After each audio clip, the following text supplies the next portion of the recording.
Hey everyone, and welcome. Today, we are going to break down a concept that, honestly, powers pretty much all the software you use every single day.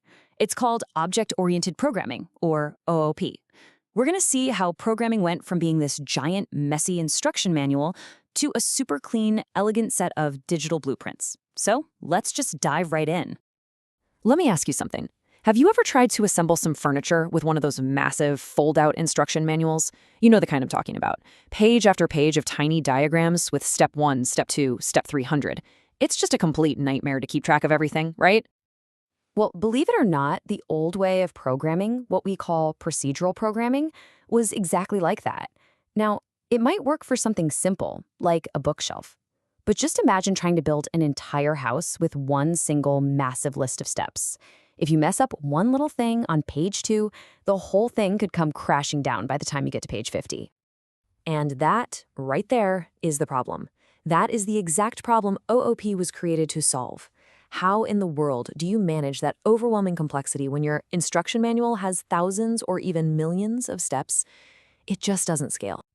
And this right here, this shows the huge mental shift. See, instead of focusing on a long list of verbs, the actions like take, insert, attach, OOP completely flips the script.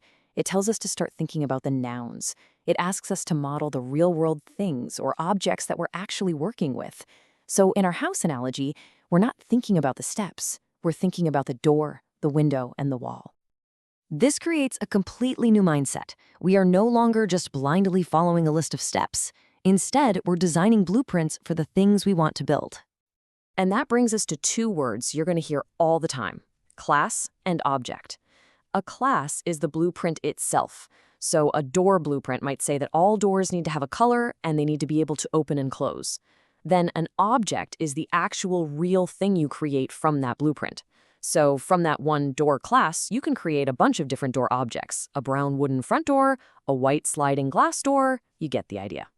Okay, so this whole blueprint mindset, it's held up by 4 fundamental principles.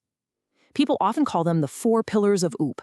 And trust me, if you can get your head around these 4 concepts, you will understand how basically all modern software is built. First up, we've got encapsulation. And honestly, the best way to think about this is like a digital safe box. The whole idea is to bundle an object's data and all the functions that can mess with that data and lock them up together inside a protective capsule. Now, here is the absolutely crucial part. By bundling everything together, we can also restrict anyone from directly accessing the data itself. This idea is called data hiding, and it is so important. It protects information from being accidentally or even maliciously changed, which makes our programs way more secure and way more reliable. The best real-world example? Your bank account. Think about it. Your account balance is critical data. You can't just walk into the bank, go up to their computer, and type in a new number. Of course not. You have to use a secure interface like an ATM or a bank teller and use specific approved commands like deposit or withdraw. Encapsulation in code works the exact same way. All right, let's move on to our second pillar, abstraction. This one is all about hiding complexity. It's about taking a really complex machine and giving it a super simple, clean interface so it's easy to use. The key idea here is to focus on what it does, not how it does it. By hiding all the messy internal details, abstraction makes systems so much easier to use. And this is what allows huge teams of developers to work on different parts of a massive application without needing to know every single little detail about what the other teams are doing. I mean, a perfect example is just sending a text message. You use a really simple interface, you type your message, pick a contact, and hit send. All the incredible complexity of converting that text into radio waves, talking to cell towers, routing signals across the country, it is completely hidden from you. It's like magic, right? Well, it's not magic. It's just really, really good abstraction. Our third pillar, inheritance, is a huge time saver. It's all about efficiency and reusing code you've already written. It lets a new child class automatically adopt all the properties and abilities of an existing parent class.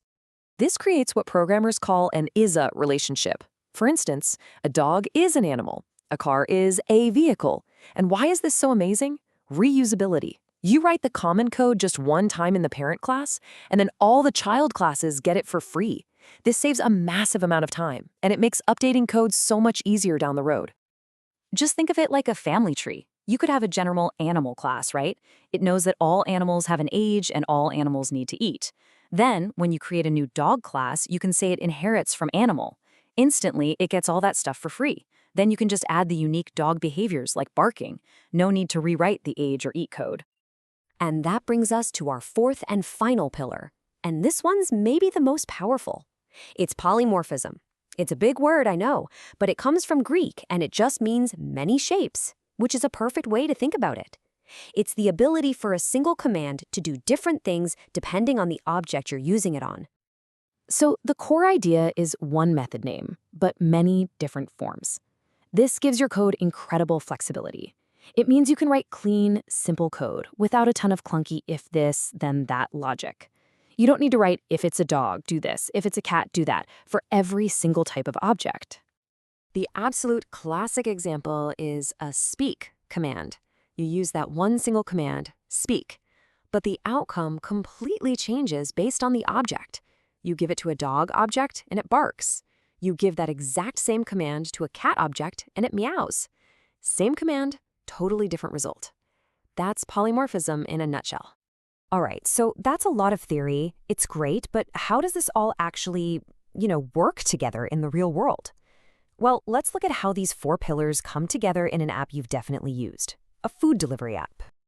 Okay, let's just trace the logic here on the slide. First, we start with classes and objects. We need blueprints for a restaurant and a customer. Every actual restaurant you see in the app is an object created from that class. Next, look at inheritance. A delivery partner and a customer could both inherit from a general user class, sharing things like a name and login details. Then we have encapsulation protecting the data. A restaurant's list of orders is private. You can only change it through a secure function like place new order.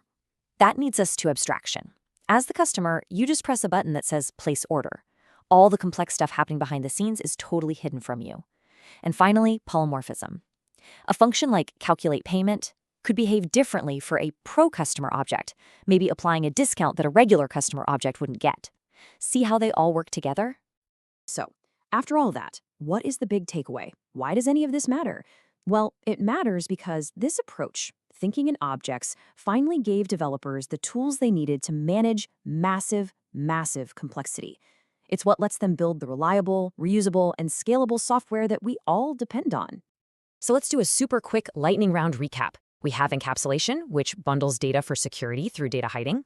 We have abstraction, which hides complexity to make things simple. We have inheritance, which reuses code for incredible efficiency. And finally, polymorphism, which gives us flexibility with a single action having many forms. Together, these are the four pillars that let us trade in those giant, messy instruction manuals for organized, elegant, and really powerful digital blueprints. This fundamental shift in thinking, from just following linear instructions to designing modular blueprints, is what makes all the complex software we use every single day possible. So the question isn't just how it's built anymore. Now that you understand the blueprint, what could you build?